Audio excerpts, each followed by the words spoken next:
nggak tuntas. Kan prinsip dalam menyusun indikator itu prinsip UKRK Bapak Ibu. Mereka kerja secara kelompoknya di dalam menentukan langkah-langkah pembelajaran kita. Padahal tadi Bu Nurma sudah nggak hanya satu model loh Bu. Kemudian kita coba bagaimana caranya, misalnya kita sesuaikan dengan banyaknya anggota kelompok.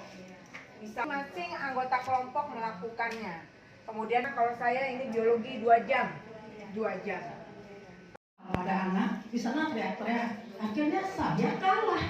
Padahal saya sudah susun skenario sebagus mungkin. Juga teman yang lain. Di persoalan kita, siswa yang kebanyakan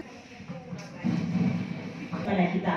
Bagaimana seorang guru mata pelajaran kesenian bisa nanti menerapkan materinya di dalam kelas tanpa mengganggu dengan yang lain. Bagaimana caranya?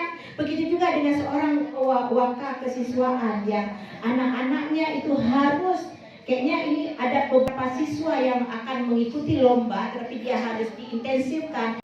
Kita malahan satu pelajaran saja, contohnya saya fisika, ya kita perlu psikolog. Jadi kalau yang dulu ini yang kita lihat, yang usul dia itu lalu yang kita ini. Kita harus melihat karakter pada siswa. Siswa itu sebenarnya kita harus tahu ya, kemana arahnya.